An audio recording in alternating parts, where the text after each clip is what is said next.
বঙ্গোপসাগর ও তৎসংলগ্ন এলাকায় একটি লঘুচাপ সৃষ্টি হয়েছে। এর প্রভাবে উপকূলীয় এলাকাসহ দেশের সমুদ্র বন্দরগুলোর উপর দিয়ে তীব্র ঝোড়ো হাওয়া বয়ে যেতে পারে। এছাড়াও আজ সোমবার ৭ জুলাই দুপুরের মধ্যে দেশের ৭ জেলার উপর দিয়ে ঘণ্টায় সর্বোচ্চ ৬০ কিলোমিটার বেগে ঝড় হতে পারে বলে জানিয়েছে বাংলাদেশ আবহাওয়া অধিদপ্তর। এসব এলাকার নদীবন্দরগুলোকে ১ নম্বর সতর্ক সংকেত দেখাতে বলা হয়েছে। আবহাওয়াবিদ তরিকুল নেওয়াজ কবির জানিয়েছেন, আজ সোমবার দুপুর ১টার মধ্যে খুলনা, বরিশাল, পটুয়াখালী, নোয়াখালী, কুমিল্লা, চট্টগ্রাম ও কক্সবাজার জেলার উপর দিয়ে দক্ষিণ অথবা দক্ষিণ পূর্ব দিক থেকে ঘণ্টায় ৪৫ থেকে ৬০ কিলোমিটার বেগে দমকা বা ঝোড়ো হাওয়া বয়ে যেতে পারে। এছাড়া বৃষ্টি অথবা বজ্রসহ বৃষ্টিও হতে পারে।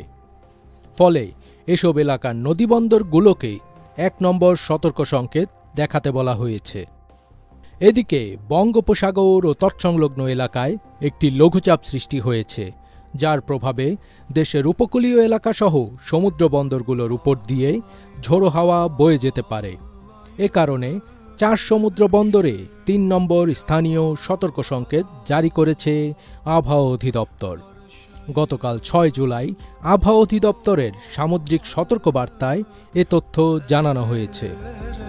আবহাওয়াবিদ মোহাম্মদ ওমর ফারুক জানিয়েছেন, গাঙ্গেয় পশ্চিমবঙ্গ ও তৎসংলগ্ন এলাকায় একটি লঘুচাপ সৃষ্টি হয়েছে। এর প্রভাবে উত্তর বঙ্গোপসাগরে বায়ুচাপের তারতম্যের আধিক্য বিরাজ করছে।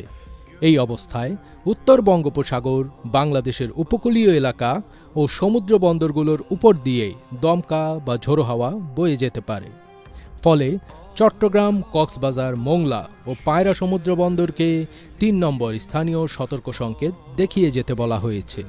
সেই সঙ্গে উত্তর বঙ্গোপসাগরে অবস্থানরত সকল মাছ ধরার নৌকা ও ট্রলারকে পরবর্তী নির্দেশনা না দেওয়া পর্যন্ত উপকূলের কাছাকাছি থেকে সাবধানে চলাচল করতে বলা হয়েছে।